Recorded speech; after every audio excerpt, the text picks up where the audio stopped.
படிச்சவனுக்கு பசிக்காதான்னு கேள்வி கேட்டா பதில் இல்லை. அப்ப படிச்சவன்லாம் சாப்பிடாத. ஒரு தம்பிகிட்ட கேட்டேன், நீ என்ன வேலை பாக்குறேன்னு. சாப்ட்வேர்ல வேலை பாக்குறேன்னாரு. சாப்பிட்டு போய் தானே வேலை பாக்குறான்னு கேட்டேன் நானு.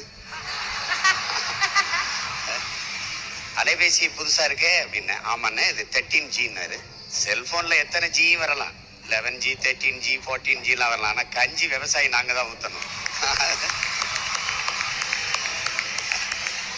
எல்லாரும் நினைக்கிறாங்க காசை கொடுத்தா கடையில காய்கறி ஃப்ரெஷ்ஷா கிடைக்குங்கிறாங்க. ஆனா அந்த காய்கறி கடைக்கு வர்றதுக்கு தொலை தூரத்துல ஒரு விவசாயி வெயில்ல காஞ்சி மழையில நனைஞ்சு ரத்தம் வேர்வையா உடம்புல ஊத்தி உப்பு பூக்க கண்ணு மொழி பிதுங்க கண்ணச்சதை தொங்க வெம்பாடு பட்டு உழைச்சாதான் உங்களுக்கு காய்கறி கடைக்கு வருது, அரிசி பருப்பு வருதுங்கிறத கவனத்துல வச்சுக்கணும். விண்வெளியில பறக்கிறோம், வானூர்தியில பறக்கிறோம். வளர்ச்சி வானூர்தியில போறவனுக்கும் பூமியில இருந்தா சோறு போகணுங்கிறத கவனிக்கணும். நீங்க எந்த நாட்டிலையும் கார் இல்ல செல்போன் இல்லைன்னு புரட்சி வந்ததில்ல.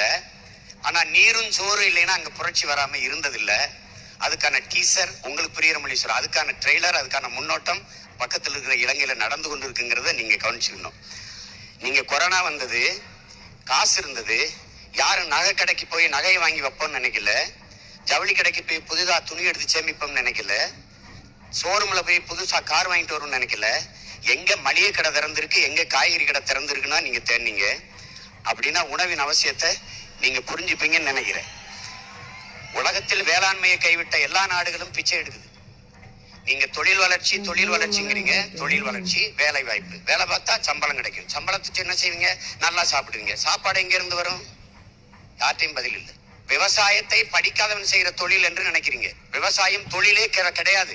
அது நம் பண்பாடு, நம்முடைய வாழ்வியல் என்பதை நீங்க புரிஞ்சுக்கணும். விவசாயத்தை படிக்காதவன் செய்யறதுன்னு நீங்க நினைச்சீங்கன்னா படிச்சவனுக்கு பசிக்காதான்னு கேள்வி கேட்டா பதில் இல்லை. அப்ப படிச்சவன்லாம் சாப்பிடாத. யாரும் சாப்பிடாத, அவ்வளவுதானே. இது எப்படிப்பட்ட போக்குன்னு பாருங்க. விளைநிலங்கள் எல்லாம் வீட்டு மனைகளா வருது. நம்ம விளைநிலங்களில் வீடை கட்டி மொட்டை மாடியில தோட்டம் போடுவதை நாம் பெருமையா பேசிக் கொண்டு இருக்கிறோம். நீங்க காய்கறி விளைய வைக்கலாம், வெண்டைக்காய் தக்காளி உங்களுக்கு வேண்டிய கத்தரிக்காயை விளைய வச்சுக்கலாம். ஆனால் நெல்லு வாழை கரும்பு மற்ற பொருள் எல்லாம் எங்க விளைவிப்பீங்க? மொட்டை மாடியிலே விளைய வச்சிருவீங்களா? அப்ப எவ்வளவு பெரிய பேராபத்தை நோக்கி நாம் நகர்ந்து கொண்டிருக்கிறோங்கிறத நீங்க கவனிச்சுக்கணும். இலவசமா அரிசி வருது அப்படின்னு நினைக்கிறோம். எத்தனை காலத்துக்கு இலவசம் கொடுத்துட முடியும்னு யோசிக்கணும். ஒரு நாள் யோசிக்கணும். ஒரு மனிதன் தன் வாழ்நாளில் என்றாவது ஒரு நாள் வழக்கறிஞரை சந்திக்கிறான், அது அட்வொகேட். என்றாவது ஒரு நாள் பொறியாளர் சந்திக்கிறான், இன்ஜினியர். என்றாவது ஒரு நாள் மருத்துவரை சந்திக்கிறான், டாக்டர். ஆனால் ஒரு நாளைக்கு 3 வேளை விவசாயியை சந்திக்கிறான். அதை புரிஞ்சுக்கணும். எல்லா மனிதரும் உலகத்தில்